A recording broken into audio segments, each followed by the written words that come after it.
सरस्वती शिक्षा समिति पाली द्वारा आयोजित ऑनलाइन कक्षा में भैया बहन का हार्दिक स्वागत है, अभिनंदन, सुप्रभातम। भैया बहनों, आज अपन अध्याय 5 के अंतर्गत प्लेज्मा झिल्ली अथवा कोशिका झिल्ली के बारे में अध्ययन करेंगे।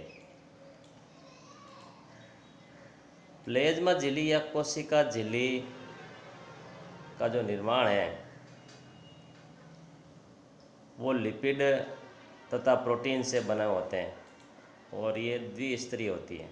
द्विस्तरीय का मतलब होता है 2 लेयर, 2 परतों की बनी होती हैं, इसलिए इसको अपन कोशिका झिल्ली कहते हैं।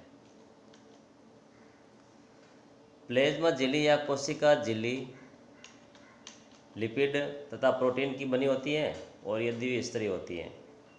और इसका जो मुख्य कार्य है वो कार्य ये है, पहला कार्य यह है कि ये कोशिका को विशिष्ट आकृति प्रदान करती है। अगर कोशिका झिल्ली नहीं होगी तो उसकी आकृति नहीं बनेगी। आकृति और आकार को प्रदान करने के लिए कोशिका झिल्ली की अति आवश्यकता होती है, इसलिए ये आकार को या फिर आकृति को बनाए रखती है। दूसरा है, कोशिका के घटकों को बाहरी पर्यावरण से अलग करती है तथा उन्हें सुरक्षित रखती है। यानी कि पर्यावरण के जितने कितने भी बाहरी घटक हैं या पदार्थ हैं उनको अंदर जाने से रोकती है, यानी कि उनको अलग रखती है। और झिल्ली क्या करती है? कोशिका को सुरक्षा प्रदान करती है। तीसरा है, ये वर्णात्मक पारगम्य होती है। वर्णात्मक पारगम्यता का सीधा सीधा अर्थ है जो चयनित पदार्थों को ही कोशिका के अंदर या बाहर जाने देती है। वर्णात्मक पारगम्यता, कोशिका में जिस पदार्थ की, जिस भोजन की आवश्यकता होती है उसको ये अंदर प्रवेश करने देती है, अन्य पदार्थों को अंदर जाने से रोक लेती है। तो इसलिए इस झिल्ली को अपन क्या कहते हैं? ये वर्णात्मक एवं पारगम्य कहते हैं। आगे आता है कोशिका भित्ति। कोशिका भित्ति के अंदर पादप कोशिका में प्लेज्मा झिल्ली के बाहर भित्ति पाई जाती है जो मुख्यतः सेलुलोज की बनी होती है। अगर इसको सरल तरीके से समझा जाए, जैसे अपन कहते हैं पादप भित्ति, अगर इसको सही तरीके से समझा जाए, भित्ति का मतलब अपन उससे भीत से ले लेते हैं। दीवार होती है, दीवार, भीत कठोर होती कि नहीं होती है? तो भीत का मतलब होता है दीवार। तो दीवार हमेशा कठोर होती है। तो पादप कोशिका के अंदर भी एक बाहरी आवरण पाया जाता है जिसे अपन कोशिका भित्ति कहते हैं। जो कोशिका भित्ति बनी होती है सेलुलोज की। ध्यान रखना है, कोशिका झिल्ली लिपिड और प्रोटीन की बनी होती है, लेकिन कोशिका भित्ति सेलुलोज की बनी होती है।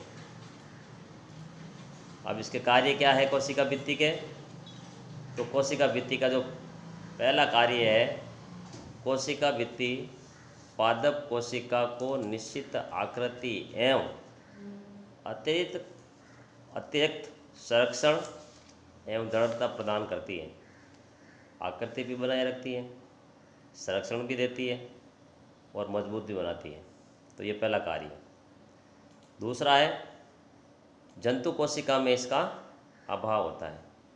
पादप कोशिका को कम तनु विलयन में ही ये सुरक्षित रखती है। कोशिका भित्ति के कारण पादप कोशिकाएं परिवर्तनीय माध्यम को जंतु कोशिका की अपेक्षा आसानी से सहन कर सकती हैं। सीधा सा अर्थ है कि बाहरी भित्ति अगर कठोर होगी तो पर्यावरण से जितनी भी हानि होगी उससे उसको अधिक सुरक्षा मिलेगी। तो ये कहलाती है कोशिका भित्ति। आगे अपन चलते हैं, विसरण और परासरण। तो विसरण और परासरण के अंदर सीधी सी परिभाषा है कि मान लो कोई कोशिका के अंदर या बाहर CO2 की सांद्रता में अंतर आता है तो उस समय उच्च सांद्रता से निम्न सांद्रता की ओर विसरण द्वारा कोशिका में CO2 बाहर निकल जाती है। इसी प्रकार जब कोशिका में ऑक्सीजन की सांद्रता कम हो जाती है तो बाहर O2 से कोशिका में विषण द्वारा अंदर चली जाती है। अतः कोशिका तथा पर्यावरण में गैसों के आदान प्रदान में विसरण एक महत्वपूर्ण भूमिका निभाता है। सीधी सी परिभाषा है विसरण की, किसी पदार्थ का अधिक सांद्रता वाले स्थान से कम सांद्रता वाले स्थान की ओर गति करना विसरण कहलाता है। विसरण की क्रिया गैसों से गैसों में सर्वाधिक पाई जाती है, यानी कि ठोस में कम होती है, द्रव में उससे थोड़ी ज़्यादा होती है, और गैस में विसरण की क्रिया बहुत ही तेज होती है। तो ये विसरण कहलाता है। अब अगर अपन बात करें कि भाई विसरण और परासरण, तो परासरण के अंदर क्या है कि ये भी विसरण के सिद्धांत पर आधारित है। जल के अणुओं की गति जब वर्णात्मक पारगम्य झिल्ली द्वारा हो तो उसे परासरण कहेंगे। परासरण की क्रिया द्रव से द्रव में सर्वाधिक होती है, ध्यान रखना है। विसरण है वो गैसों के अंदर अधिक होती है और परासरण है वो द्रवों में अधिक होती है। इस नियम आप सभी जानते ही हैं, विज्ञान का नियम अच्छा है कि कोई भी वस्तु है, या अपन धन की भी बात कर लेते हैं तो आपको पता ही है धन भी हमेशा अधिक से कम की ओर खर्च होता है। जब अधिक होगा जेब के अंदर तो बाहर खर्च होगा, यानी कि बाहर कम है जेब में अधिक है तो अंदर से बाहर की ओर जाएगा। हवा का अगर वेग है तो वो भी ऐसा ही है, अधिक हवा से कम दाब की ओर गति करता है। पानी भी ऐसे ही चलता है, अधिक से कम की ओर। तो ये सभी विसरण की क्रिया के ऊपर आधारित हैं। अगर अपन परासरण की बात करते हैं कि भाई जब भी विसरण के नियमों का अनुकूलन व्यवहार करता है, जल के अणुओं की गति जब वर्णात्मक पारगम्य झिल्ली द्वारा होती है तो उसे अपन परासरण कहते हैं। आगे बात करते हैं कि भाई ये परासरण के अलग अलग भाग हैं। परासरण के अलग अलग भाग हैं। यदि किसी जंतु कोशिकाओं द्वारा या पादप कोशिकाओं को शक्कर अथवा नमक के विलयन में रखते हैं तो कुछ घटनाएं घटित होती हैं। उस घटना को अगर अपन ध्यान से देखते हैं तो परासरण की जो विभिन्न अवस्थाएं हैं, 3 अवस्थाएं हैं परासरण की: अल्प परासरण, सम परासरण और अति परासरण। ये 3 बातें होती हैं परासरण के अंदर। तो अपन घर पे भी एक प्रयोग कर सकते हैं कि यदि कोशिका को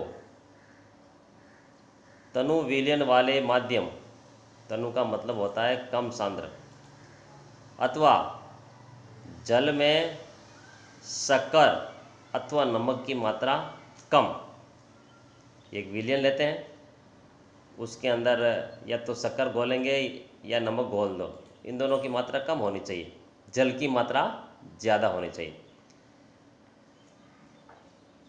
कोशिका को इसमें रखा गया है जल के अंदर।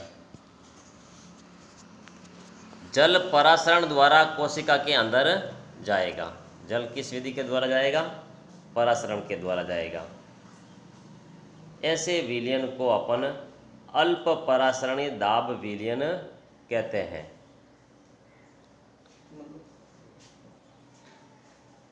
तो इसके अंदर जब कोशिका को अंदर डालेंगे तो कोशिका क्या करेगी? फूल जाएगी। दूसरी स्थिति आती है समपरासरणी। तो समपरासरणी के अंदर क्या होता है कि यदि कोशिकाओं को ऐसे माध्यम विलयन में रखा जाए जिसमें बाहर जल की सांद्रता कोशिका में स्थित जल की सांद्रता के ठीक बराबर हो। कहने का मतलब है कोशिका के अंदर और जल के विलयन के अंदर दोनों की सांद्रता बराबर होनी चाहिए। तो कोशिका झिल्ली में क्या होगा? शुद्ध गति नहीं होगी। तो ऐसे विलयन को अपन क्या कहेंगे? समपरासरणी विलयन कहेंगे। तो इसमें क्या होगा? जब कोशिका झिल्ली के दोनों ओर आता जाता है, लेकिन जल की मात्रा अंदर गई उतनी ही बार आती है। इस प्रकार व्यापक रूप से जल की कोई गति नहीं होती है, इसलिए कोशिका के माप में कोई परिवर्तन नहीं आता है। जब विलयन में बाहर भी सांद्रता बराबर है और अंदर वाली भी बराबर है, तो इसकी स्थिति में क्या होगा, उस कोशिका के अंदर कोई परिवर्तन नहीं होगा। ठीक है। तीसरा आता है अति परासरणी। तो अति परासरणी के अंदर क्या है कि यदि कोशिका के बाहर वाला विलयन, ध्यान से सुनना, बाहर वाला विलयन अंदर के गोल से अधिक सांद्र है तो जल परासरण द्वारा कोशिका से बाहर आ जाएगा। ऐसे विलयनों को अपन अति परासरणी दाब विलयन कहते हैं। और उस समय क्या होगी, कोशिकाएं सिकुड़ जाएगी। घर पे एक छोटा सा प्रयोग कर सकते हैं। अगर अपन एक किशमिश लेते हैं, उस किशमिश को जल के अंदर डालेंगे तो किशमिश के अंदर जल की मात्रा कम है और बाहर अधिक है, तो जल की मात्रा कम से अधिक की ओर जाएगी, किशमिश फूल जाएगी। उसी किशमिश को अगर अपन नमक के घोल में डाल देते हैं तो आपको पता है कि नमक के घोल के अंदर पानी की मात्रा कम है और किशमिश में अधिक है, तो किशमिश का जो पानी है वो घोल के अंदर आ जाएगा, तो किशमिश सिकुड़ जाएगी। तो इस प्रकार से अपन इसको समझ सकते हैं। तो परासरण की मैंने 3 अवस्थाएं बताई, अल्प परासरण, सम परासरण और अति परासरण। अब आता है अंडे से परासरण। अंडे से परासरण आएगा। अंडे से परासरण के अंदर अंडे को अगर अपन तनु हाइड्रोक्लोरिक अम्ल में डालकर उसके कवच को क्या करेंगे, पहले तो हटाएंगे। इस कवच के अंदर अधिकांशतः कैल्शियम कार्बोनेट का बना होता है। ये कवच आप सभी जानते हैं, कैल्शियम कार्बोनेट का कठोर आवरण होता है। और एक पतली बाह्य त्वचा अब अंडे को क्या करेगी, अंडे को घेरे रखती है। और अंडे को शुद्ध जल में रखेंगे और 5 मिनट के बाद में अवलोकन करेंगे तो आप देखते हैं कि अंडा फूल जाता है। फूलने का क्या कारण है, क्योंकि परासरण द्वारा जल अंडे के अंदर चला जाता है।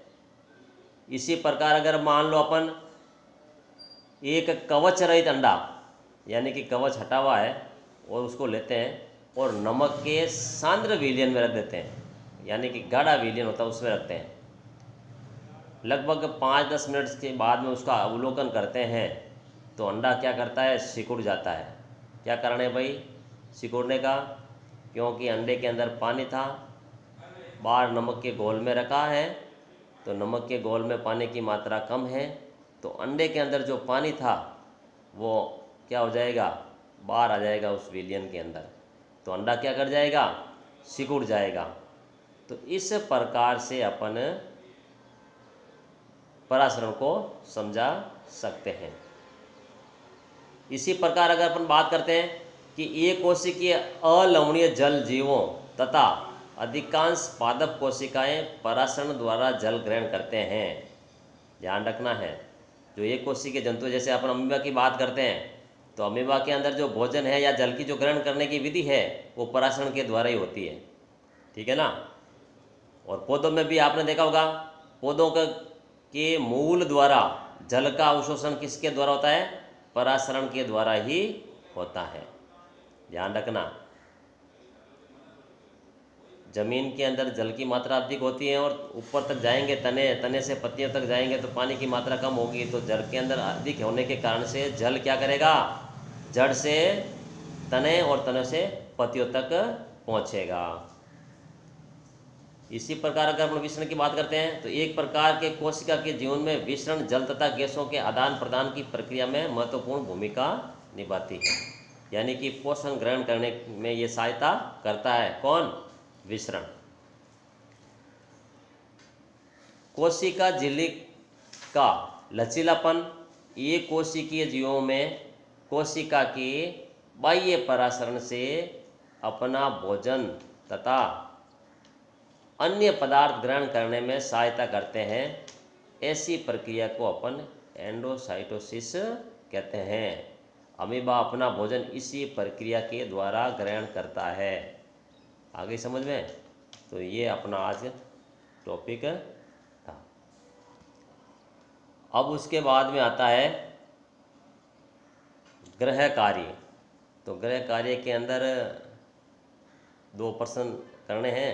पहला तो है कोशिका भित्ति की संरचना एवं कार्य लिखिए। दूसरा है विसरण एवं परासरण में अंतर स्पष्ट कीजिए। धन्यवाद। इनो का मतलब रहे वैसा हो